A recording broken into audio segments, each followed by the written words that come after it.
वो परमात्मा जो है ना मेरी माँ, जिस पर वो कृपा करते हैं ना, वो गूंगा भी पंचम सुर में बोलता है। कृपा कर दें भगवान तो लंगड़ा भी पहाड़ लांग जाता है। किसकी कृपा है? बस वो परमात्मा कृपा करना चाहे तो सब हो सकता है। और कृपा उन्हीं पर होगी जो भगवान से प्रेम करते होंगे। इसलिए ज्ञान मार्ग अच्छा है, ज्ञानी होना बुरा नहीं है मेरी माँ, पर केवल ज्ञानी होना बुरा है। नैष्कर्म्यप्यच्युत भाव वर्जितम न शोभते ज्ञानमलम निरंजनम।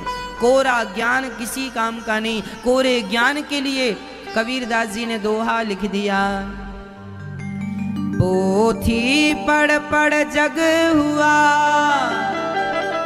पंडित भया न कोई, ढाई अक्षर प्रेम का पढ़े सो पंडित हो। कबीरदास जी भी कहते हैं कि ज्ञान से श्रेष्ठ प्रेम है। ढाई अक्षर प्रेम का पढ़े सो पंडित होए। इसलिए प्रेम का पाठ पढ़ लेना भक्तों, प्रेम का पाठ पढ़ लेना। मुझे नहीं पता कि प्रहलाद जी कितने ज्ञानी थे, पर मुझे ये विश्वास है, ये पता है कि प्रहलाद जी भगवान से इतना प्रेम करते थे कि उन्हें खंबे में भी अपने भगवान का दर्शन हो जाया करता था। यही प्रेम है। यदि मुझे कण कण में घट घट में भगवान का दर्शन होता है तो यही प्रेम है। अच्छा मैया ये बताओ, आप लोगों ने कभी प्रेम किया है? बोलो। नहीं किया? जानते हो प्रेम कैसा होता है? आप जिससे सच्चा प्रेम, देखो एक प्रेम होता है, आजकल जो आप लोग प्रेम करते हैं, आपका प्रेम भी है पर 100% आपका प्रेम नहीं है। मैं पके हुए प्रेम की बात करता हूं। आप जिससे प्रेम करते हैं ना मैया, आप उसके बिना एक पल भी रह नहीं पाते। ये प्रेम की पहली बात। हम जिससे भी प्रेम करते हैं हम उसके बिना रह नहीं पाते। ये प्रेम का पाठ पहला है, एक पाठ नंबर 1। उसके बिना रहा ना जाए, ये प्रेम है। दूसरा, यदि वो हमें छोड़कर थोड़े देर के लिए, थोड़े दिन के लिए चला जाए तो उसकी याद में ना चाह कर भी आंखों से झरझर आंसू गिरते रहे, ये प्रेम का दूसरा पाठ है। हाँ या ना? ऐसी होता ना प्रेम। आप जिसको प्रेम करेंगे ना मैया, आप उसके बिना रहेंगे नहीं। पहला, यदि वो चला गया या चली गई तो आप उसके लिए रोएंगे, ये पाठ दूसरा प्रेम का। पाठ तीसरा प्रेम का। प्रेम का तीसरा सिद्धांत यह है कि आप के घर में यदि दरवाजा खटखटाया तो आप दौड़ के भागेंगे। लगता है वो आ गया जिससे हम प्रेम करते थे, आ गया। जाकर देखा तो वो था ही नहीं, कोई और था। फिर थोड़ी देर बाद फिर किसी ने दरवाजा, दौड़ के फिर खुशी से अब आ गया होगा, अब आ गया। जाके देखा फिर नहीं। ये प्रेम है। हर पल हर क्षण आप इंतजार करते हैं। किसका? प्रेमी का। मेरी माँ, आपके मोबाइल में जरा सा वाइब्रेशन हो जाए तो ऐसा लगेगा कि मेरे उनका फोन आ गया, मैसेज आ गया। ये प्रेम है। बस मेरी माँ, जितना प्रेम संसार के लोगों से हम करते हैं, इतना यदि भगवान से हो जाए। प्रेम के 3 ही पाठ हैं। पाठ नंबर 1 कि जब भगवान से आप प्रेम करेंगे ना मैया, तो आप भगवान के बिना रह ना पाएंगे। बार बार भगवान को देखने का मन करेगा।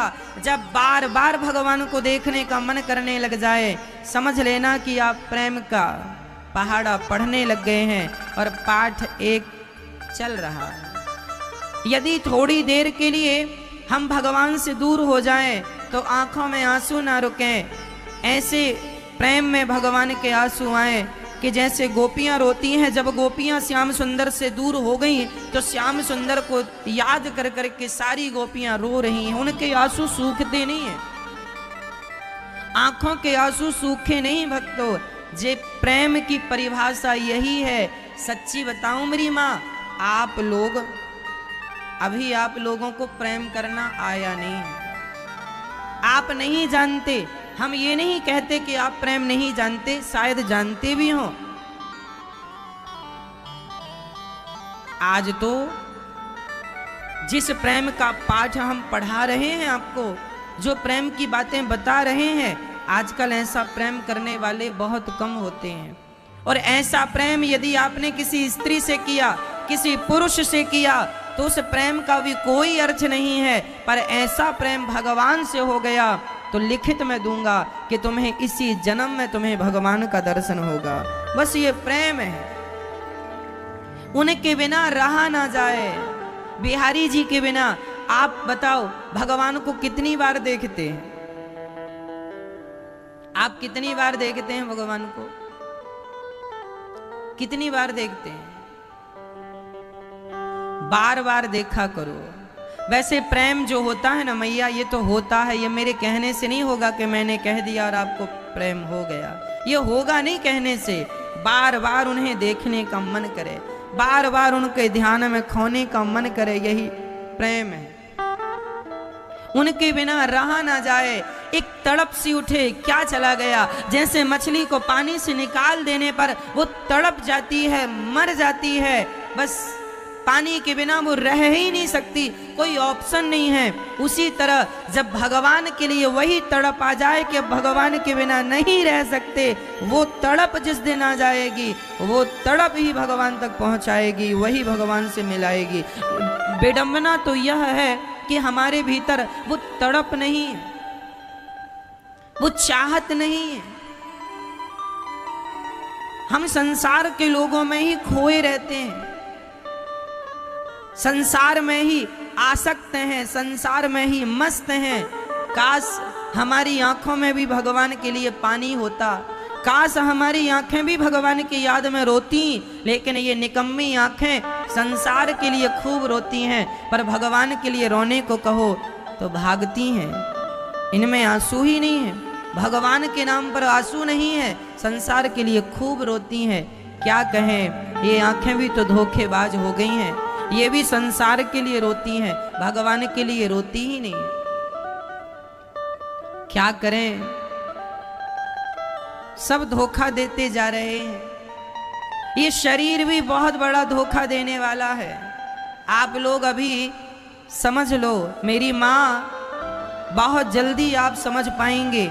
ये जो आपका शरीर है ना, ये सबसे बड़ा धोखेबाज है।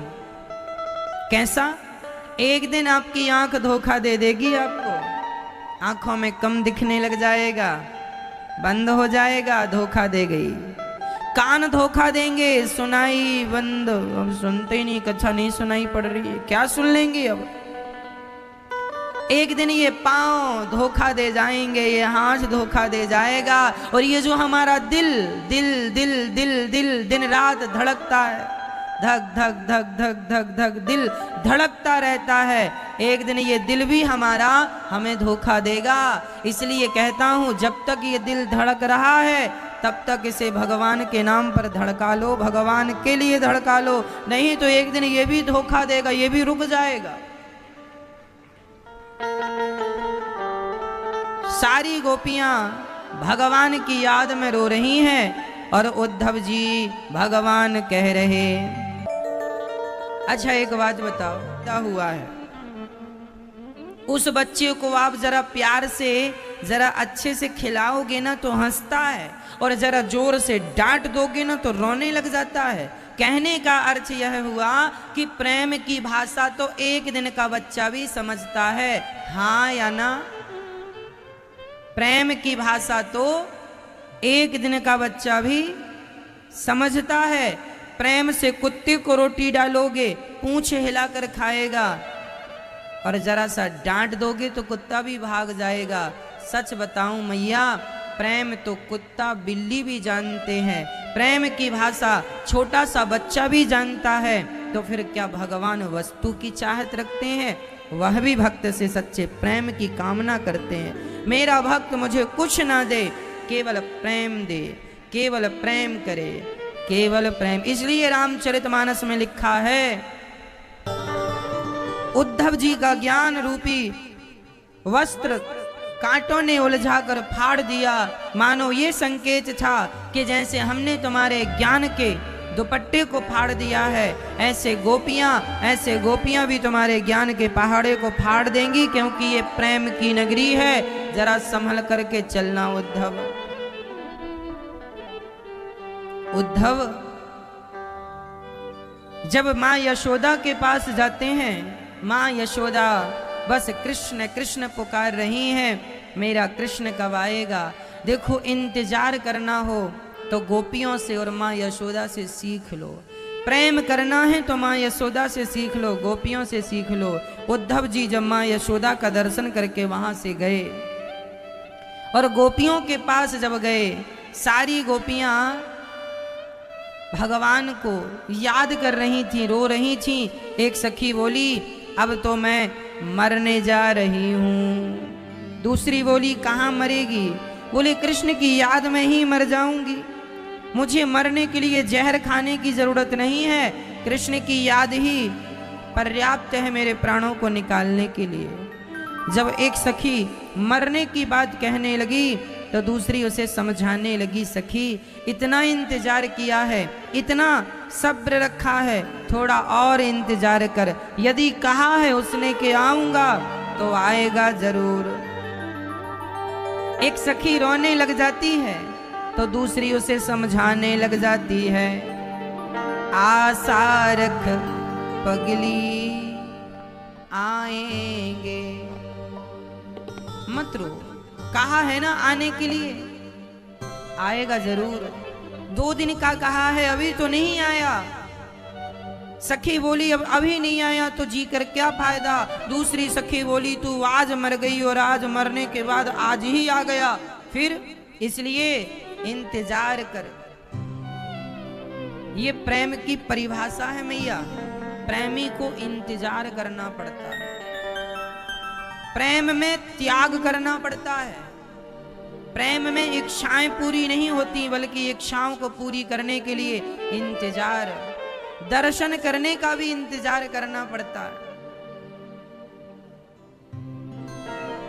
प्रेम की भाषा में प्रेम किसे कहते हैं? त्याग का नाम प्रेम है। गोपियों के अंदर त्याग था। अच्छा, एक छोटे से उदाहरण से मैं आपको समझाऊं, आप मुझे जवाब देना। एक व्यक्ति था, 3 दोस्त थे। बहुत ध्यान से सुनना। 3 मित्र थे। एक मित्र दूसरे मित्र के घर गया तो उसने कहा, मित्र आए हो, हमारी पत्नी ने हलवा बनाया है, पकौड़ी बनाई है, तुम्हें खाना पड़ेगा। उस मित्र ने कहा, ना मित्र, मैं अब भी खाकर आया हूं, मेरा पेट बिल्कुल बहुत भरा है, यदि मैं खाऊंगा तो मेरा पेट खराब हो जाएगा, बीमार पड़ जाऊंगा। पर उस मित्र ने जिद की, ना तुम्हें खाना पड़ेगा, इतने प्यार से हमारी पत्नी ने तुम्हारे लिए हलवा बनाया, हम अपने हाथ से तुम्हें खिलाएंगे। अब बताओ, उसका पेट भरा पड़ा है, वो कह रहा है मैं बीमार पड़ जाऊंगा, फिर भी ये जबरदस्ती खाने की जिद कर रहा है। ये क्या है? बोलो, ये क्या है? जोर से बोलो, क्या है ये? बोलो मेरी मां, ये प्रेम है? ये प्रेम है? ना मेरी मां, इसका नाम प्रेम नहीं है। उसने जिद किया। इसके प्रेम में स्वार्थ है। इसके प्रेम में स्वार्थ ये है कि तुम्हारा पेट बिगड़े तो बिगड़े, तो मरो, पर हमारा हलवा जो बनाया वो तुम खाओ।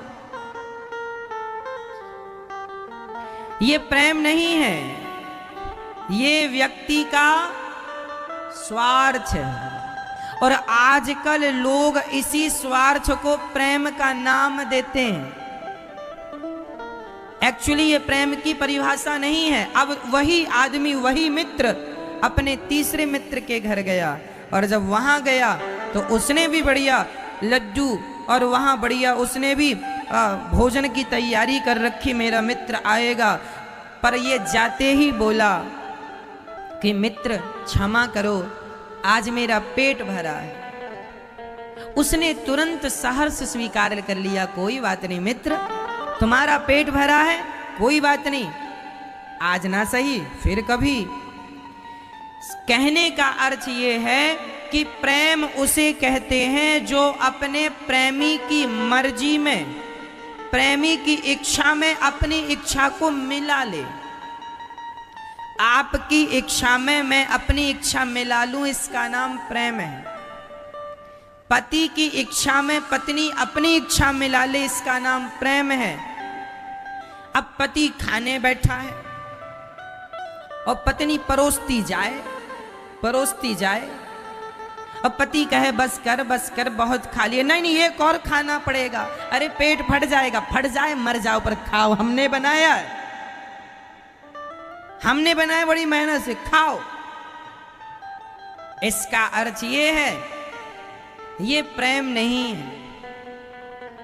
अपने प्रेमी की प्रसन्नता में प्रसन्न रहना ही प्रेम है। अपने प्रेमी की प्रसन्नता में प्रसन्न रहना क्या है? गोपियां चाहती तो मथुरा, ये देखो गोपियां यहाँ थी वृंदावन और भगवान थे मथुरा। यहाँ मथुरा से वृंदावन बहुत दूर नहीं है, पैदल भी जाएगा आदमी तो ज्यादा से ज्यादा 3 घंटे लगेगा, पैदल रास्ता 3 घंटे का है, और गाड़ी घोड़ा से जाए तो 15 मिनट में ही पहुंच जाए। मथुरा से वृंदावन दूर नहीं है। गोपियां चाहती तो कृष्ण के लिए रोती क्यों है, दौड़कर मिल आती, परंतु नहीं। ये प्रेम की परिभाषा है कि मेरा कृष्ण यदि मेरे बिना खुश है तो उसे मिल करके दुखी नहीं करना चाहूंगी, वो मेरे बिना खुश है तो मेरे बिना ही खुश रहे, मैं जाकर तुम्हें दुखी नहीं करूंगी। ये त्याग जो है, इस त्याग का नाम प्रेम है। त्याग का नाम क्या है? प्रेम है। और आज संसार का जो प्रेम, आज लड़का लड़कियों वाला जो प्रेम है ना, एक्चुअली ये प्रेम नहीं होता, ये केवल वासना होती है। लेकिन आज के बच्चे जानते नहीं कि प्रेम की परिभाषा क्या है, उस वासना को ही प्रेम का नाम दे दिया करते हैं। एक लड़का ने एक लड़की को एक पार्क में मिलने के लिए बुलाया। अब मैं संसार के प्रेम की आपसे बातें कर लूं। एक लड़के ने एक लड़की को एक पार्क में मिलने के लिए बुलाया। लड़की जरा 10 मिनट लेट हो गई। जब लड़की लेट हुई तो वो लड़का बरस पड़ा, मैं 10 मिनट से खड़ा हूं और तुम्हें समय की कोई परवाह नहीं है और लेट हो गई। वो डांटने लगा। क्या अर्थ निकला? लड़का चाहता है कि ये लड़की मेरे हिसाब से चले, यदि मेरे हिसाब से चली तब तो बढ़िया है, और जरा मेरे हिसाब से नहीं चली तो वो इस पर हावी हो जाता है, गुस्सा करता है।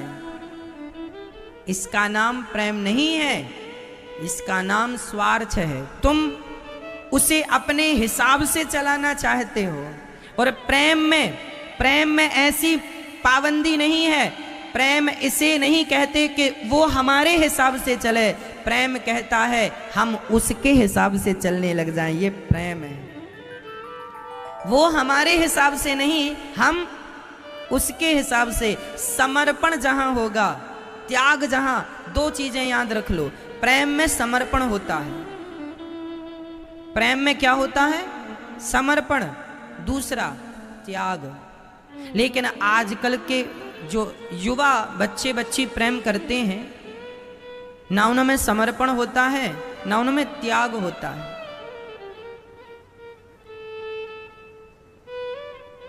इसलिए उनका प्रेम वासनाओं की दुर्गंध से, आजकल का जो लड़का लड़कियों वाला प्रेम है, उस प्रेम में वासना की दुर्गंध होती है मैया।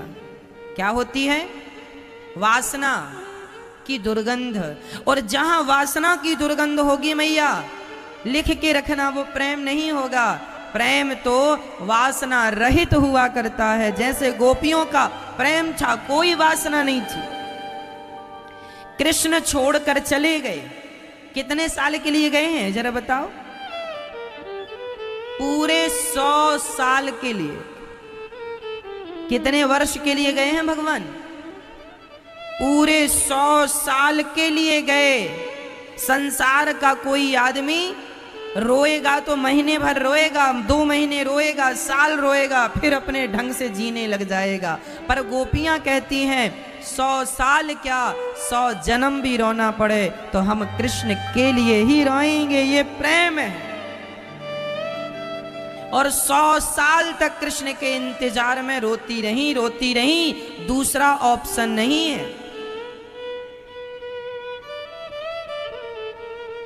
आज हम देखते हैं कि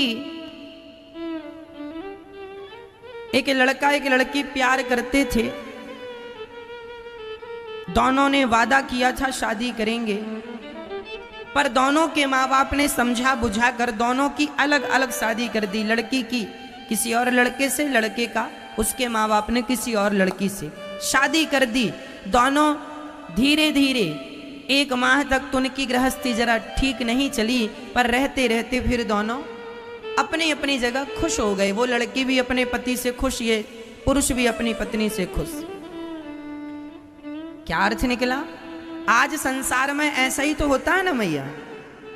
कोई लड़का लड़की प्रेम करता है, वो दोनों एक दूसरे से जीने मरने का वायदा कर लेते हैं, लेकिन किसी कारणवश उनका भी रहो सबके बीच में, लेकिन उन्हें तन दे दो, भगवान को मन दे दो। संसार के लोग तन से खुश हो जाते हैं, मन भगवान में ही लगा के रखो। अच्छा, आपका तन जो है, आपका बेटा चाहता है कि मेरी माँ मुझसे बात करे, मेरी माँ मेरी सेवा करे, कपड़े पहनाए, नहलाए, छोटा सा बच्चा है, सब तैयारी करो। तो शरीर से ही तो तैयारी करनी है ना। आपका पति भी आपके शरीर की ही चाहत रखता है, आपके शरीर के लिए ही संसार का व्यवहार होता है।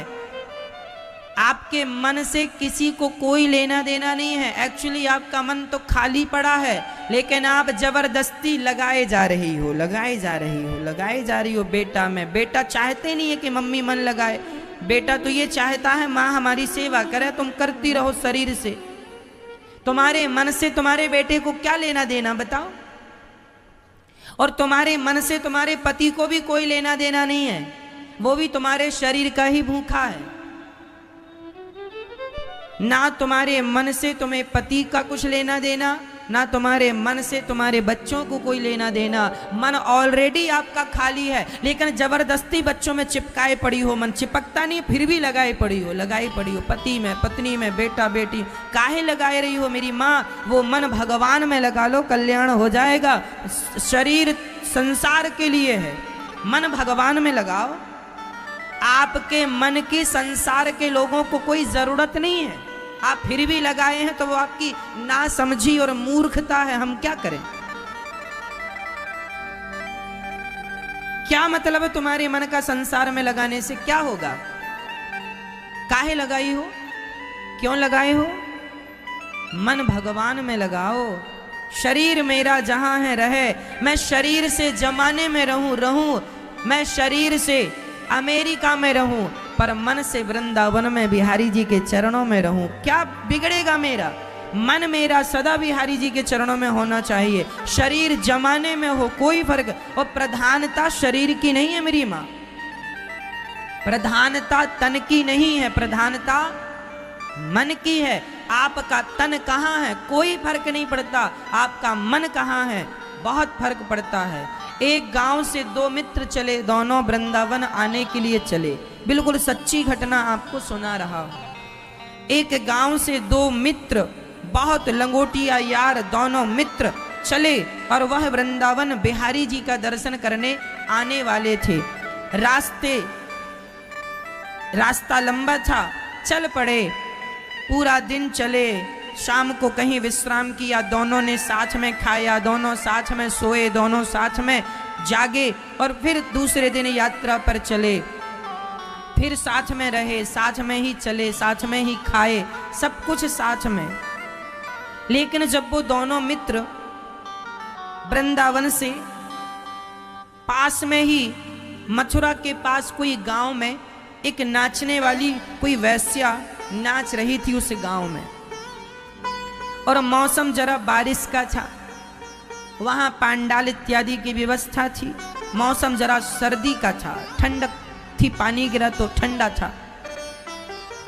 उस गांव में वो नाचने वाली महिला नाच रही थी, तो ये दोनों वहां पानी से बचने के लिए छांव में खड़े हो गए।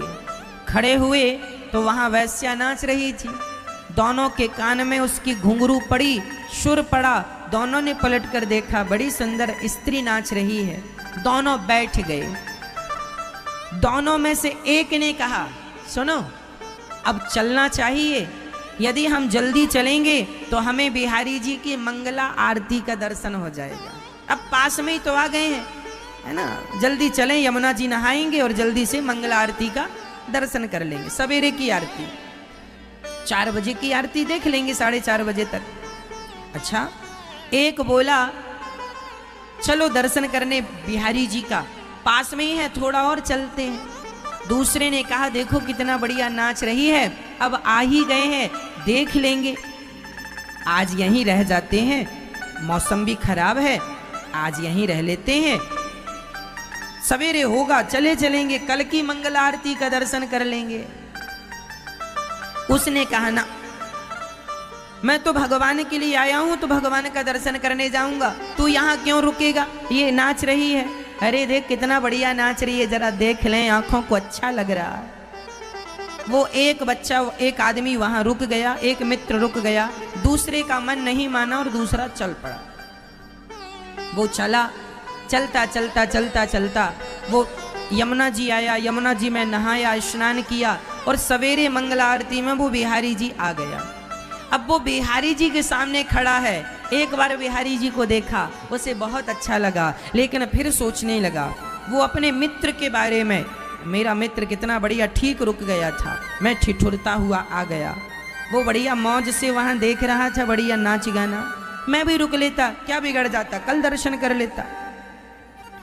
वो बिहारी जी के मंदिर में खड़ा होकर चिंतन कर रहा था उस वैश्या का, और वो जो रुक गया था वहां, वो रोने लगा, हे बिहारी जी, मैं कितना बड़ा पापी हूं, आया था आपके लिए और कहां इस स्त्री के चक्कर में पड़ गया, इस वैश्या के चक्कर में पड़ गया।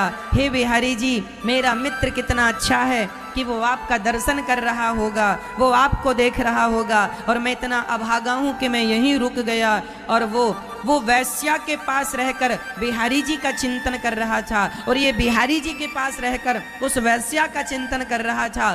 दोनों की मृत्यु हो गई, दोनों मर गए।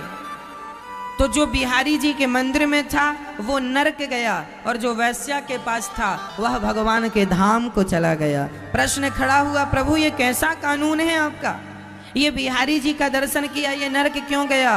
बोली ये नरक इसलिए गया क्योंकि ये भगवान के सामने खड़ा होकर इसका मन उस वैश्या में था, इसका शरीर तो वृंदावन में था पर मन उस वैश्या में था, और उसका शरीर तो वैश्या के पास था पर मन बिहारी जी के चरणों में था। कहने का अर्थ यह हुआ, आपका शरीर कहाँ है कोई फर्क नहीं पड़ता, आपका मन कहाँ है बहुत बड़ी बात है। इसलिए शरीर कहीं हो कोई बात नहीं, मन भगवान के श्री चरणों में सदा के लिए लगा दो। उद्धव जी प्रेम का पाठ पढ़कर जब घर गए, भगवान ने हृदय में ब्रज का दर्शन कराया, कहा मित्र मैं एक क्षण के लिए भी अपनी गोपियों से दूर नहीं हूं। तुम्हें अहंकार आ गया था, उस अहंकार को नष्ट करने के लिए मैंने तुम्हें वृंदावन भेजा। अब भगवान उसके बाद ठाकुर जी ने विवाह की लीला पूरी की, जो कि कल हमने आपको सुनाया। भगवान का विवाह रुक्मणी जी से संपन्न हुआ है। रुक्मणी जी के पुत्र हुए हैं प्रद्युम्न। प्रद्युम्न का विवाह रति से संपन्न हुआ है, सम्रासुर को मार दिया है। भगवान का दूसरा विवाह जामवंत की बेटी जाम्बवती से हुआ। एक सज्जन ने हमसे सवाल किया, महाराज जी भगवान जी ने इतने सारे विवाह क्यों किए? देखो, भगवान का कोई भी विवाह फिक्स नहीं था और भगवान की मर्जी से नहीं हुआ। अभी मैं आपको पूरा समझाऊंगा कि भगवान ने इतने सारे विवाह क्यों किए। अभी इस प्रश्न के उत्तर पर आऊंगा। देखो, द्वारिका में एक सत्रजित नाम के व्यक्ति रहते थे, उनके पास मणि थी। भगवान ने उनसे मणि मांगी। उन्होंने कहा कि भगवान ने कहा राज खजाने में जमा करोगे तो प्रजा का कल्याण होगा। उन्होंने मना कर दिया और भगवान ने दोबारा मांगा नहीं। उनके भाई प्रसेन वह मणि पहन के जंगल गए और जंगल में एक बब्बर शेर ने उन्हें मार डाला। प्रसेन ने जामवंत जी ने शेर को मारा और मणि ले जाकर बेटी को दे दी। अब भगवान की मणि चली गई जामवंत जी के पास। सत्रजित की मणि भाई के द्वारा जामवंत जी तक पहुंची और भगवान को कलंक लगाया झूठा। भगवान को झूठा कलंक सत्रजित ने लगाया कि भगवान ने कृष्ण ने हमारी मणि चुरा ली, छीन ली। झूठा कलंक। कई बार हमें झूठे कलंक से भी गुजरना पड़ता है। प्रिय भक्तों, एक बार भगवान ने गणेश चतुर्थी की चंद्रमा को देखा था, जिसके कारण भगवान को कलंक लगा। रामचरितमानस में भी ये वर्णन है, जो आपन चाहे कल्याणा, सुजस सुमति शुभ गति सुख नाना, सो पर नार लीलार गोसाई, तजऊ चौथ के चंद्र की नय। हमारे शास्त्रों में गणेश चतुर्थी की चंद्रमा को नहीं देखने का विधान है। अब सवाल खड़ा हुआ, क्यों नहीं देखना? क्योंकि एक बार गणेश जी ने चंद्रमा को श्राप दे दिया था। गणेश चतुर्थी के दिन चंद्रमा देखकर गणेश जी को हंस रहे थे। गणेश जी की सूंड बड़ी है ना, पेट बड़ा है, तो उनके शरीर को देखकर वो गिर गए। गणेश जी चूहे पर जा रहे थे, जरा गिर गए तो खूब हंसी उड़ाई और खूब हंसा। चंद्रमा हंसे। गणेश जी ने श्राप दे दिया, जाओ कलंकित हो जाओ, कोई भी तुम्हें देखेगा कलंकित हो जाएगा। बाद में क्षमा मांगी तो गणेश जी ने कहा, गणेश चतुर्थी के दिन जो देखेगा उसे झूठा कलंक लगेगा।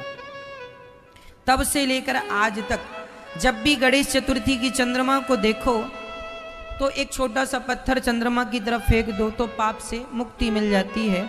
या फिर भगवान कृष्ण के दूसरे और तीसरे विवाह की कथा सुन लेने से भी पाप से मुक्ति मिल जाती है। अब यहां एक बात समझने की है कि भगवान श्री कृष्ण को कलंक लगा, क्योंकि जो आपन चाहे कल्याण। रामचरितमानस के सुंदर कांड की यह चौपाई हम सभी को याद रख लेना चाहिए। आप में से मुझे बताओ, आप में से कौन कौन अपना कल्याण चाहता है? हाथ उठाओ। जो आपन चाहे कल्याणा, सुजसु सुमति शुभ गति सुख नाना। जो अपना यश चाहता है, अपनी कीर्ति चाहता है, अपना परलोक संवारना चाहता है, अपना नाम, अपना यश, अपनी इज्जत, धन, वैभव, जो व्यक्ति ये सब चाहता है उसे पराई नारी से सदा दूर रहना चाहिए। जो व्यक्ति इज्जत चाहता है, धन चाहता है, उस व्यक्ति को पर नारी से दूर रहना चाहिए। पर नारी पैनी छुरी। पराई नारी क्या होती है? छुरी की तरह होती है। पर नारी पैनी छुरी, तीन तरफ से खाए। धन हरे, यौवन हरे और घोर नरक ले जाए। पर स्त्री से, पराई नारी से हमेशा पुरुष को बच करके रहना चाहिए। समझदार पुरुष वही है जो अपने आप को पराई स्त्री से बचा के रखे। और हम तो कहते हैं कि आप सभी अपने आप को चरित्रवान बनाइए। जो व्यक्ति चरित्रवान होगा वह व्यक्ति यहाँ भी सुखी होगा, वहाँ भी सुखी होगा। पुरुष को चाहिए कि स्त्री से बच के रहे और स्त्रियों को चाहिए कि पुरुषों से बच के रहें। हम तो शास्त्र कहते हैं नारियों को देखो ही मत। तो प्रश्न ये खड़ा हुआ महाराज जी, नारियों को ना देखें तो बाजार जाएं तो क्या आंखों में पट्टी बांध करके जाएं? भाई बाजार जाएंगे तो स्त्रियों को तो देखना होगा, पुरुष भी दिखेंगे, सब दिखेंगे, कोई आंखों में तो पट्टी बांधेगा नहीं। तो हमारे शास्त्रों ने कहा नारी को देखना गलत नहीं है, लेकिन देखने का ढंग गलत है तो गलत है। देखना गलत नहीं है, कैसे देखना चाहिए फिर नारियों को? देखने का तरीका क्या हो, ढंग क्या हो, वो हम आपको दे रहे हैं। हमारे शास्त्र ढंग बता रहे हैं कैसे देखना चाहिए। आपसे उम्र में बड़ी स्त्री है उसे वैसे ही देखो जैसे अपनी माता को देखते हो। आपसे बराबर की कोई स्त्री है उसे वैसे ही देखो जैसे अपनी बहन को देखते हो। आपसे आयु में छोटी स्त्री है उसे वैसे ही देखो जैसे अपनी बेटी को देखते हो। यदि इस नजरिए से, इस दृष्टिकोण से संसार को देखोगे तो ना स्त्री बुरी है, और यही नजरिया स्त्री के लिए पुरुषों को देखने का है। आपसे उम्र में कोई पुरुष बड़ा है तो वैसे देखो जैसे आपका पिता हो। जैसे आप अपने पिता को देखती हो ना, ऐसे पुरुष को देखना चाहिए। बराबर का पुरुष है आयु में उसे वैसे देखो जैसे भाई को देखती हो, और छोटा है वैसे ही देखो जैसे पुत्र को देखती हो। यदि हम अपना देखने का नजरिया सुधार लें, लोग कहते हैं संसार बुरा है, हम कहते हैं संसार बुरा नहीं है, संसार को देखने का नजरिया बुरा है, अपनी अपनी दृष्टि बुरी है। यदि दृष्टि सुधर जाए तो सृष्टि सुधर जाएगी। पर विडंबना तो ये है लोग अपनी दृष्टि सुधारते ही नहीं। ना स्त्री गलत होती है ना पुरुष गलत होता है मैया, सिर्फ देखने का नजरिया होता है। इसलिए हम कहा करते हैं यदि दृष्टि बदल जाएगी तो सृष्टि बदल जाएगी। एक कुम्हार था, देखो दृष्टि बदल जाने से सृष्टि कैसे बदलती है जरा ध्यान से सुनना। एक कुम्हार था, उस कुम्हार का काम था चिलम बनाने का, वो चिलम बनाया करता था। एक दिन वहां से कोई संत जी गुजरे और संत जी ने कहा पागल चिलम क्या बनाता है? चिलम जानती हो मैया? चिलम जानती हो? चढ़ाती तो नहीं हो ना? हाँ, चिलम गांजा पीने वाली।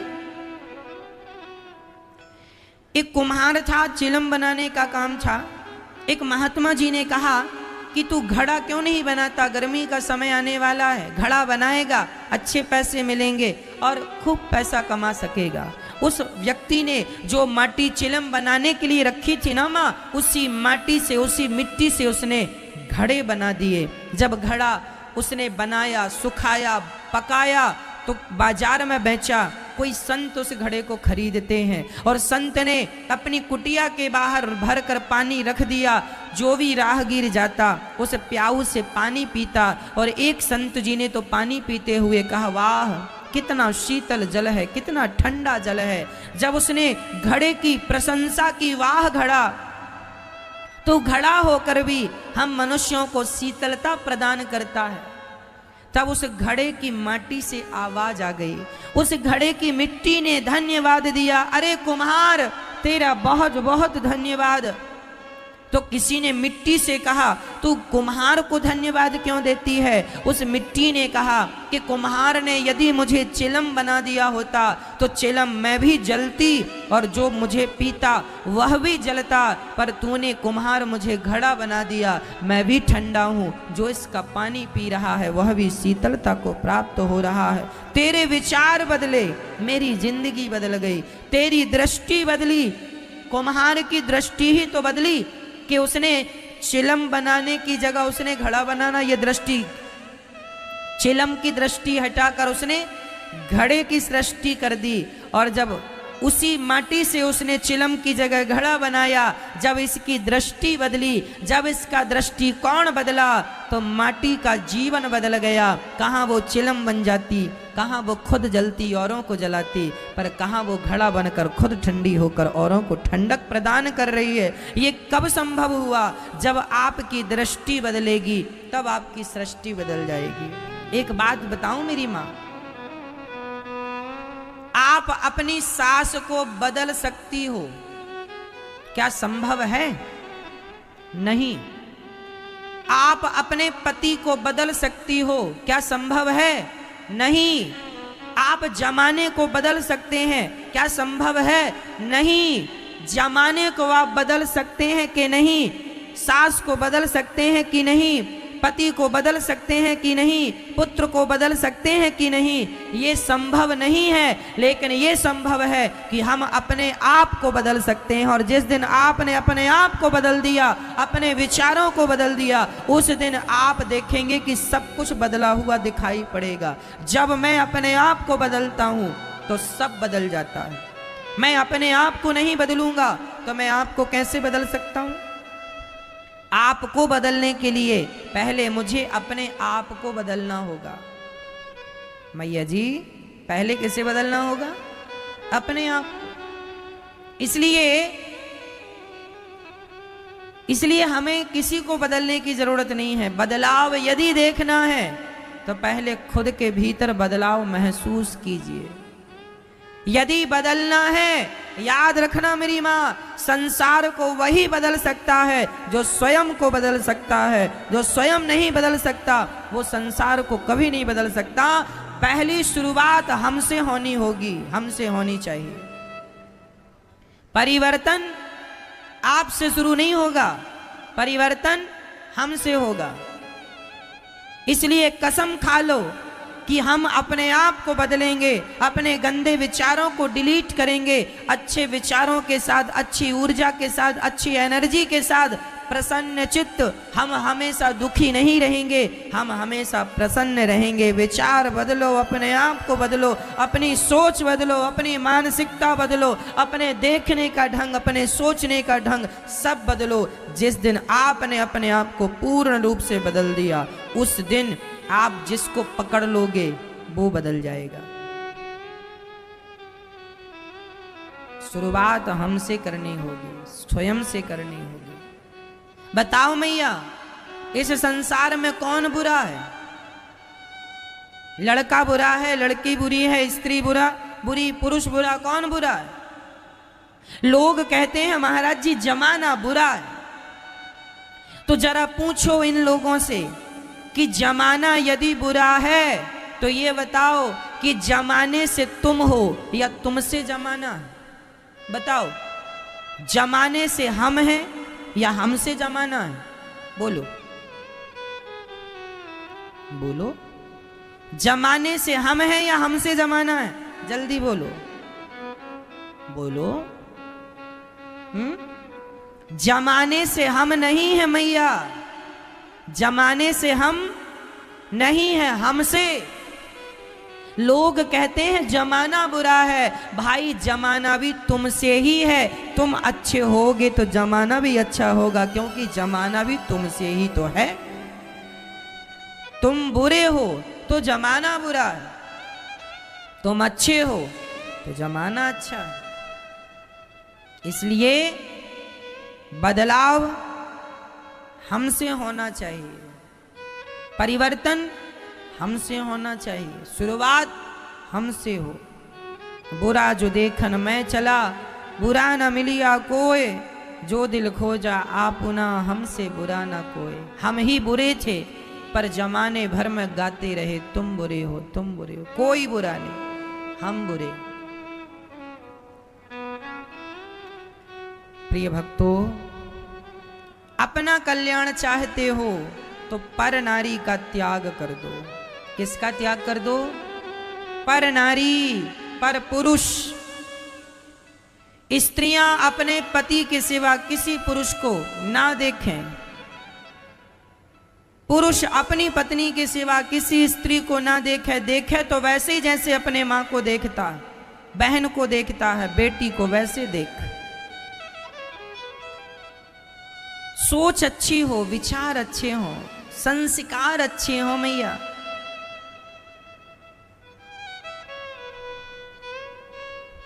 आज का व्यक्ति वासनाओं से बहुत पीड़ित है, बहुत परेशान है। और केवल ये वासनाएं मैया आजकल 15-16 साल के बच्चे आज वासनाओं में डूबते हुए दिखाई पड़ रहे हैं। छोटी छोटी लड़कियों को प्यार हो जाता है आजकल, छोटे छोटे बच्चों को प्यार हो जाता है आजकल, है ना। हम लोग छोटे छोटे थे जब 10वीं पढ़ते थे, तब हम लोगों को पता ही नहीं था कि ये प्यार व्यार क्या होता है। सच्ची बोल रहा हूं मैया, हम जब 10वीं पढ़ते थे ना, 10वीं क्लास में, तब हमें नहीं पता होता था कि प्यार व्यार क्या होता है। पढ़ाई करते थे कुछ, उस समय जब हम 10वीं पढ़ते थे, उस समय मन में कुछ विकार था ही नहीं, सोच में विकृति थी ही नहीं। आजकल 10वीं पढ़ने वाले छोरा छोरियों को देख लो, इनको प्यार हो जाता है, खूब बढ़िया से प्यार कर लेती हैं हमारी बहन। गोल गोल रोटी नहीं बना पाती अभी, सब्जी नहीं बना पाती स्वादिष्ट, लेकिन प्यार बढ़िया कर लेती हैं। सब्जी बनाना नहीं आता अभी, प्यार करना आता। अच्छा, इन्हें प्यार क्यों हो गया, कभी सोचा आपने? आजकल की लड़कियों को प्यार हो जाता है किसी लड़के से, आजकल के लड़के को प्यार हो जाता है किसी लड़की से। आपने कभी सोचा कि इन्हें प्यार ही क्यों हुआ? इनके अंदर भक्ति के संस्कार क्यों नहीं आए? इन्होंने भगवान का नाम जपना शुरू क्यों नहीं किया? इन्होंने कथा सुननी शुरू क्यों नहीं की? इनको प्यार क्यों हो गया? और एक्चुअली वो प्यार नहीं है जिसे ये लोग प्यार कह रहे हैं, ये केवल इनके अंदर छिपी हुई वासना है। उस वासना को छिपाने के लिए लोग नाम प्यार का देते हैं। आपको प्यार क्यों हो गया? आपकी इच्छाएं क्यों हो गई, विषयों की तरफ क्यों चली गई? जबकि आपका मन भगवान में नहीं लगा, कीर्तन में मन नहीं लगता, कथा में मन नहीं लगता, लेकिन प्यार में मन लगता है। कारण क्या है? क्योंकि तुम हर जन्म में भोग ही भोगते रहे हो। जो आदमी जो काम करता है ना, उस काम उसका जल्दी मन लग जाता है। पिछले जन्म में आप भोग ही भोगते। भाई ये बताओ, बंदर क्या करता है? बंदर क्या करता है? भोग भोगता है। बंदर के साल में 2 बार 3 बार बच्चे हो जाते हैं बंदरिया से। सबसे ज्यादा भोगी होता है बंदर। कुत्ता, बिल्ली, ये सब यही योनियां हैं। आप पिछले जन्म में भी भोग भोग रहे थे और किसी पुण्य के कारण भगवान ने तुम्हें मनुष्य बना दिया है, तो तुम मनुष्य बनकर भी छोटी सी आयु में भी तुम भोगों की तरफ इसलिए जाने लगे क्योंकि तुम्हारे संस्कार वही भोग वाले हैं। यदि तुम्हारा मन कथा कीर्तन में लग जाता तो पता चल जाता कि तुम पिछले जन्म में कोई सत्संगी थे, इसलिए जन्म में बाल्यकाल से ही तुम्हारा मन भगवान में लगा पड़ा है। यदि तुम्हारा मन बचपन से भगवान में लगा है तो समझ लेना कि ये तुम्हारे पिछले जन्म के संस्कार हैं। संस्कार 2 प्रकार के होते हैं, अच्छे संस्कार, बुरे संस्कार, सत संस्कार, असत संस्कार।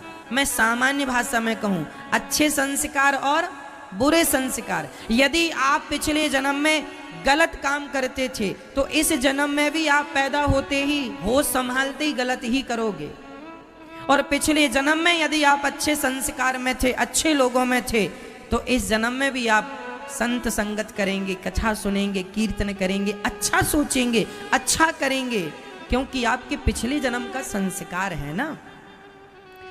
ये जो साधु संत मरते हैं ना मैया, भोगी आदमी भोग भोगता भोगता मरेगा तो आप पैदा होते ही अगले जन्म में होश संभालते ही भोगी बन जाएंगे।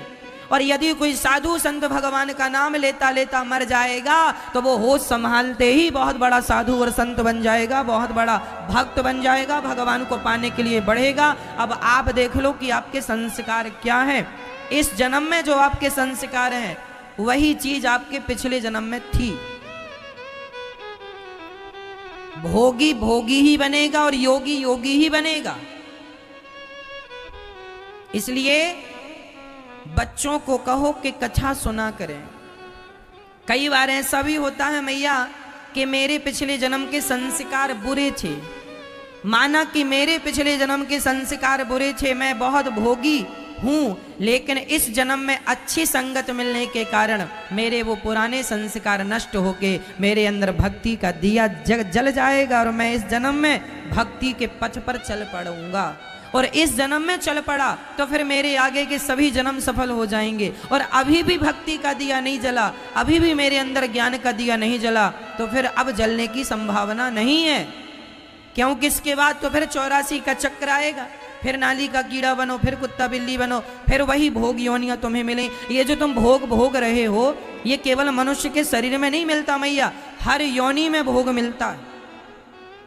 मनुष्य का शरीर भोगने के लिए नहीं है, मनुष्य का शरीर भगवान को प्राप्त करने के लिए है। आपको भगवान को पाना है, यह लक्ष्य लेकर हमें और आपको आगे चलना है। पर विडंबना है, सच्ची कहता हूं, जिस पर भगवान की कृपा है आज वही भगवान के चरणों से जुड़े हुए हैं। आप यदि भगवान से जुड़े हैं तो समझ लेना कि आप पर भगवान की विशेष कृपा है, यही कृपा है।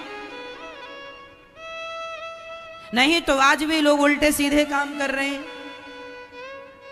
इसलिए मेरी माँ, कह दो अपनी बेटियों को, कह दो अपने बेटों को, गलत रास्ते पर ना चला करें।